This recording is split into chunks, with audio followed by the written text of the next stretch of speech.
told my family I was fired from a high-paying job and I'm moving in with them because I can't pay the rent, but it was a way to expose their true attitude to me. They said, "We don't need you here without your money," so my name is Michelle, and I'm what most people would call successful. At 26, I work as an investment manager at one of the top firms in the city. I have a decent apartment, rented, but still a good job, and enough savings to finally buy my own place soon. No mortgage, no loans, just the way I want it. Everything was going according to plan, until that phone call from Aunt Sarah changed everything. "Michelle, honey, are you coming for Thanksgiving this year?" Her warm voice brought a smile to my face. Aunt Sarah had been more of a mother to me than my actual mother ever was. "Of course I wouldn't miss it," I replied, already looking forward to her famous apple pie. What I didn't expect was who else would be there. I should probably explain why my aunt's call meant so much to me. You see, I haven't spoken to my parents or my older sister Jessica in 8 years. Not since that day I graduated high school. I had just received my acceptance letter to college with a partial scholarship for investment management. I was over the moon. It was everything I'd worked for. I rushed home to tell my parents, expecting them to be proud. Instead, I got the conversation that would tear our family apart. "We can't pay for your college, Michelle," Mom said, not even looking up from her magazine. "Your sister's getting married soon, and we need all our savings for her wedding." "But what about Grandma's money?" I remember my voice shaking. "She left it specifically for my education you promised her." Dad shifted uncomfortably in his chair. "Things change, honey. Jessica's wedding is more important right now. You'll figure something out." That's when everything I'd been holding back for years came pouring out. More important? Just like everything else about Jessica has always been more important? The argument that followed was ugly. Years of feeling second best exploded into accusations and tears. I packed my bags that night and went to the only person who had ever treated me fairly, Aunt Sarah. She took me in without hesitation. What I didn't know then was that she had been saving money for her own son's education. But he had died in a car accident a few years before, and she offered that money to me. I only accepted on the condition that I would pay her back every penny once I graduated and got a job. Those college years were tough. I worked part-time at a cafe while maintaining my grades and scholarship. But I made it through, landed a job at a prestigious investment firm, and 2 years later, paid back every cent to Aunt Sarah. Life was good. I had my independence, my career was thriving, and I had carefully avoided any contact with my family. Until that Thanksgiving invitation, I almost dropped the pumpkin pie I was carrying when I walked into Aunt Sarah's house that Thanksgiving. There they were, my parents, my sister Jessica, and her 2 kids, ages 6 and 3, all sitting in the living room like they belonged there. 8 years of carefully avoiding them, gone in an instant. "Michelle," Aunt Sarah rushed to help me with the pie, her eyes apologetic. "I didn't know they were coming, they just showed up." I stood frozen in the doorway, my heart pounding. Mom looked older with more gray in her hair than I remembered. Dad had gained weight. Jessica, well, she still looked like the golden child, even with 2 kids hanging off her arms. "I need some air," I managed to say, turning around and heading straight for the back porch. The November air was cold, but I barely felt it. My hands were shaking as I gripped the railing. "Michelle," Mom's voice behind me made me stiffen. "Can we talk?" 8 years of silence and now you want to talk. I didn't turn around. "Why are you even here?" I heard her footsteps on the wooden boards as she came to stand beside me, "Because we were wrong. Your father and we've spent years feeling guilty about what we did. We want to make things right. Then why didn't you call, write, email?" And the words came out sharper than I intended. Mom's eyes filled with tears. "Because we were ashamed. So ashamed. We kept telling ourselves we'd reach out, but the more time passed the harder it became. When we heard you'd be here for Thanksgiving, we knew it might be our only chance to see you face to face. To tell you how sorry we are. For everything." I stood there, my mind racing. Part of me wanted to scream at her, to list every single time they'd made me feel less important than Jessica. Another part noticed how tired she looked, how her hands trembled as she spoke. "I need time to think," I finally said. It's a lot." "Of course," she nodded quickly. "Take all the time you need. We'll be here when you're ready." The rest of the evening passed in a blur. I sat quietly in a corner of Aunt Sarah's living room, pushing turkey around my plate and avoiding eye contact. True to their word, my parents and Jessica didn't push. They chatted with other relatives, played with the kids, helped with dishes, all while shooting occasional guilty glances my way. I watched them when they weren't looking, Mom helping Aunt Sarah in the kitchen, Dad entertaining Jessica's kids, Jessica herself looking somehow both confident and uncertain. They were trying to give me space, but their presence filled every corner of the house. For 2 weeks after Thanksgiving, I couldn't think about anything else. Every morning, I'd wake up and replay that conversation with Mom on Aunt Sarah's porch. Every night, I'd lie awake wondering if I was making the right decision by even considering forgiveness. I sat in my apartment one evening, staring at my phone. Mom's number was still saved there. I'd never deleted it, though I couldn't explain why. Maybe some part of me had always known this day would come. My finger hovered over the call button for what felt like hours. Finally, I took a deep breath and pressed it. 1 ring, 2 rings, 3. Michelle. Mom's voice was cautious, hopeful. Hi, Mom. My voice cracked a little. I've been thinking about what you said at Thanksgiving. I think I'd like to try, slowly. The words felt strange coming out of my mouth. Maybe we could start over? That's how I found myself standing outside my childhood home a week later, clutching a bag of carefully chosen gifts. Nothing expensive, just thoughtful items I picked up. A scarf for Mom, a book Dad had mentioned wanting years ago, some educational toys for Jessica's kids. The house looked smaller than I remembered, and definitely more worn. The paint was peeling in places, and the garden that Mom used to tend so meticulously was overgrown. This wasn't the pristine suburban home I'd grown up in. Before I could ring the doorbell, the door flew open. Mom stood there, looking nervous but happy. You came. I came, I nodded, stepping inside. The interior was just as telling as the exterior. The furniture was the same from 8 years ago but now showing obvious wear. The walls needed a fresh coat of paint, and the carpet was threadbare in places. Dad emerged from the kitchen looking uncertain. Jessica was there too, her kids hiding behind her legs. I handed out the gifts, watching their faces as they opened them. Mom's eyes welled up when she saw the scarf, and Dad actually smiled at the book. Over dinner, Mom had made my favorite lasagna from childhood. The truth about their lives emerged. Jessica's marriage had ended badly 2 years ago, forcing her to move back home with the kids. Mom's health problems had reduced her to part-time work at the library, and Dad had been forced to take a lower-paying position after his company downsized. How about you, Michelle? Jessica asked carefully, pushing her food around her plate. How's work? Good, I replied, trying to keep my tone neutral. I'm at Morton and Associates now. It's a large investment firm downtown. The rest of the evening continued like that, careful conversations, avoided topics, and an underlying tension that nobody wanted to acknowledge. We were all trying so hard to be normal that it felt anything but. Over the next few weeks, something shifted. Jessica started showing up at my office during lunch breaks, usually with 2 cups of coffee from the shop downstairs. We'd sit in the building's courtyard, catching up on 8 years of missed conversations. She told me about her failed marriage, how her ex-husband turned out to be terrible with money and even worse with commitment. As Christmas approached, I found myself actually looking forward to family celebrations. But first, I had an important stop to make. A coffee maker? Aunt Sarah laughed as she unwrapped her gift. Are you trying to tell me something about my instant coffee? Maybe, I grinned, hugging her tight. Thank you for everything, Aunt Sarah, for being there when I needed you most. She held me at arm's length, studying my face. Are you happy, sweetie, with how things are going with your family? I think I am, I answered, surprising myself with how true it felt. It's different now. Better. Christmas at my parents' house was nothing like the tense dinner from my first visit. Mom had decorated every inch of the place, and Dad was actually singing carols as he helped in the kitchen. Jessica's kids, Emily and Jack, had finally warmed up to me, especially after seeing their presents, a science kit for Emily and a toy dinosaur collection for Jack. Aunt Michelle, they'd squeal, climbing all over me. Can you help us build the volcano? Watching them play with their new toys, I realized how much I'd missed having a family. Even Mom and Dad seemed more relaxed, laughing and joking like they used to when I was little. Months passed and we fell into a comfortable rhythm. Sunday dinners became a regular thing. Jessica and I had our coffee dates. Then came the spring break trip. I hadn't planned it really, I just overheard Mom saying how the kids had never seen the ocean. Let's go, I said impulsively. Next week, I'll book everything. That trip was magical. Watching Emily and Jack's faces when they first saw the ocean, hearing their squeals as they jumped over waves, building sand castles with Dad like I used to as a kid, it was worth every penny.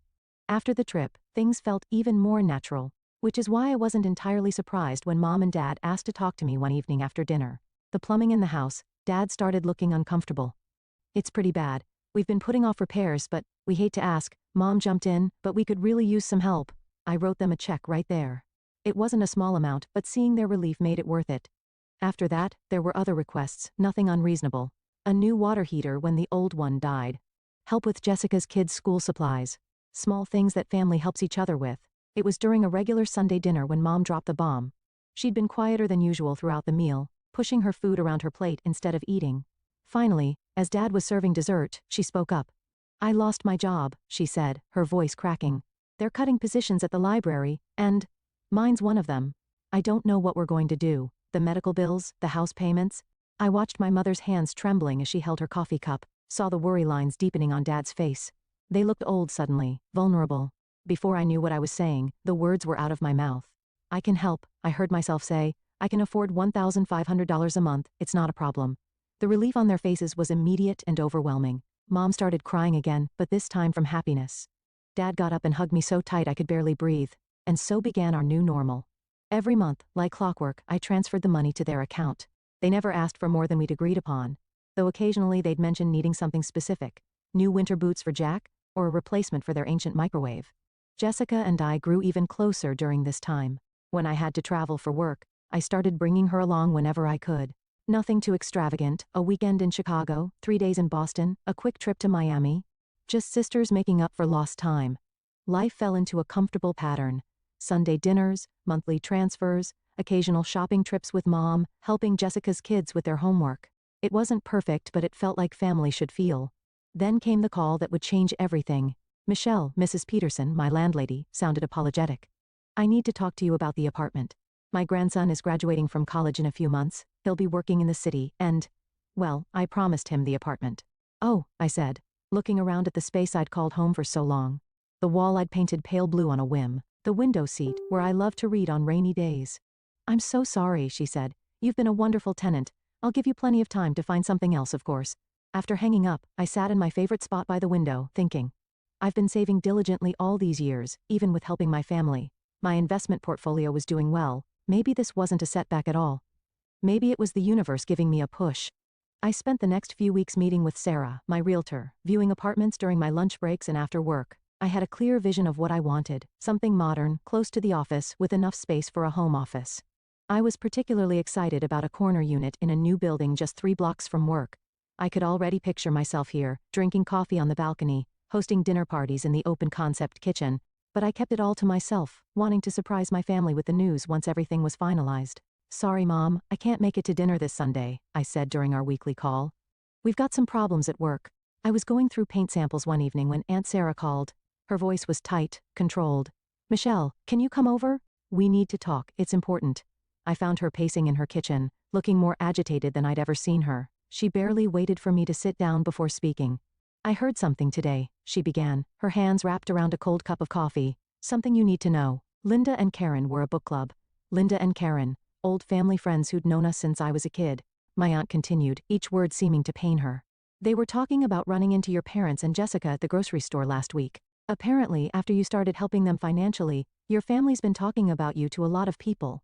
What do you mean talking? But something cold was already settling in my chest. They've been calling you their personal ATM behind your back, she said bluntly, making jokes about how they finally found a use for your fancy job.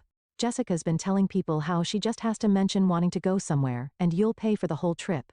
The room seemed to tilt sideways. That can't be right. There's more. Aunt Sarah's voice was gentle now. Your mother's been bragging about how she doesn't really need to find another job, because Michelle's good for the money. They've been laughing about it, Michelle, making fun of how eager you are to help them. I sat there feeling like I'd been punched in the gut. Part of me wanted to deny it, to defend them. But I knew Aunt Sarah would never make this up. And suddenly, little things started clicking into place. The way they changed the subject whenever my job came up. How the requests for help had become more frequent. The calculating looks I sometimes caught them exchanging. I'm so sorry, sweetheart. Aunt Sarah reached for my hand. I debated whether to tell you, but you deserve to know. I sat there for a long time, thinking about the past year. All those family dinners, the trips with Jessica, the monthly transfers, the grateful tears in Mom's eyes when I helped with bills. Had it all been an act? Then, slowly, an idea started forming. 2 days later, I stood outside my parents' house with 2 packed suitcases, having spent the morning moving all my furniture to Aunt Sarah's garage. I'd rehearsed this, planned every detail. Taking a deep breath, I rang the doorbell. Mom opened the door, surprise written all over her face. Michelle? What are you doing here? What's with the suitcases? Dad and Jessica appeared behind her, equally confused. Perfect. I let my lower lip tremble, blinking rapidly as if holding back tears. I got fired, I choked out, there were budget cuts, and they found some mistakes in my work. They're making me pay back bonuses. I can't afford my apartment anymore. I was hoping, maybe I could stay here? Just for a few months until I get back on my feet. The silence lasted exactly 3 seconds before Mom's concerned expression transformed into something ugly and unfamiliar. Does this mean you won't be sending us the monthly money anymore? She demanded, all pretense of sympathy gone from her voice. I felt my heart crack a little, even though I'd been expecting this. No, Mom, I won't have any extra money for a while. Jessica stepped forward, her face flushed with anger. What about our Europe trip next month? The one you promised to take me on? My hands were shaking, but I forced myself to maintain the act. I simply shook my head, looking at the floor. That's when all hell broke loose. You stupid, irresponsible girl. Mom's screech made me flinch. How could you let this happen? What kind of investment manager gets fired? Dad joined in, his face red with rage. We should have known you'd screw this up. Just like you screwed up everything else. You can't stay here, Jessica spat, grabbing my suitcases. There's no room, and I'm not sharing my space with a failure. I watched in stunned silence as my sister dragged my luggage to the front porch and dumped them outside like trash. These were the same people who'd hugged me at Christmas, who'd cried grateful tears when I helped them, who'd claimed to be so sorry for the past. We don't need you here without your money, Mom smeared. You'll never get another decent job after being fired like this. We're not supporting a deadbeat.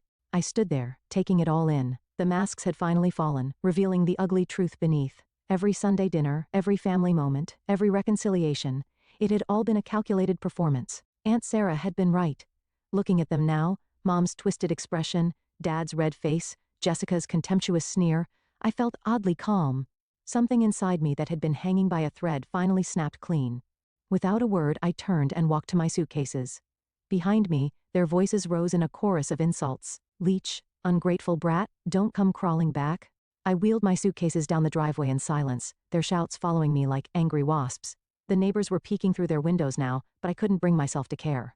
20 minutes later, I was back at Aunt Sarah's house. She took one look at my face and opened her arms. I fell into them, finally letting the tears come. They showed their true colors, didn't they? She whispered, stroking my hair. I managed a weak smile, then pulled out my phone. First, I opened my banking app and canceled the monthly transfer to Mom's account. Then I pulled up the travel website where I booked Jessica's dream European vacation. 2 clicks, and both the hotel reservation and flight tickets were canceled. The 2 weeks I spent at Aunt Sarah's felt like a cocoon, a safe space to process everything that had happened. During that time, my realtor called with exciting news. Remember that corner unit you loved? The sellers accepted your offer. Everything moved quickly after that. Paperwork, inspections, final walkthrough, it all became a blur of signatures and meetings. Before I knew it, I was standing in my very own apartment, holding the keys in my trembling hands. Aunt Sarah helped me move everything in from her garage. We spent a weekend arranging furniture, hanging artwork, and making the space truly mine. She even insisted on helping me pick out new curtains for the floor-to-ceiling windows. That evening, after Aunt Sarah left, I did something impulsive. I took a photo of myself in my new living room, the city lights twinkling behind me through the massive windows. I posted it on social media with the caption, "Dreams do come true." Finally a homeowner, no mortgage, no loans, just years of hard work paying off. I knew what I was doing. I knew they'd see it. Part of me wanted them to. Sure enough, my phone rang less than 2 hours later. Mom's number flashed on the screen. I took a deep breath and answered. "What is this photo about?" she demanded. "What apartment? I thought you were fired." I settled into my new armchair, feeling surprisingly calm. Actually, Mom, I wasn't fired. I'm still employed, still successful, and now I'm a homeowner too.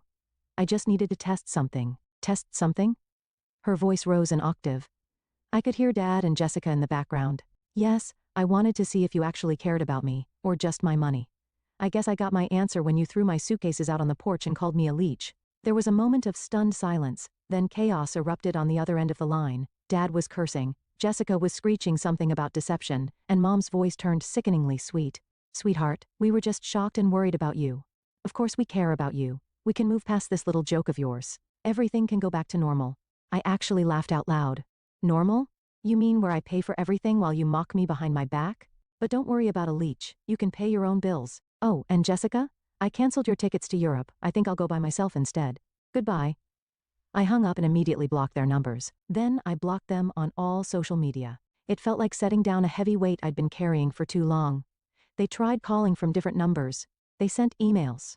They even showed up at my office building a few days later. But I'd already warned security. The sight of them being turned away by the guards should have hurt, but all I felt was relief. That weekend, Aunt Sarah came over for dinner in my new home. I'd cooked her favorite lasagna, and we sat on my balcony watching the sunset. "Are you okay?" she asked, refilling our wine glasses. "I have everything I need right here," I said, raising my glass. A home of my own, a job I love, and the only family member who ever truly mattered. Aunt Sarah clinked her glass against mine, and we sat in comfortable silence, watching the city lights come alive below us. Sometimes I realized the family you choose is better than the family you're born into, and sometimes the hardest lessons lead to the most beautiful beginnings.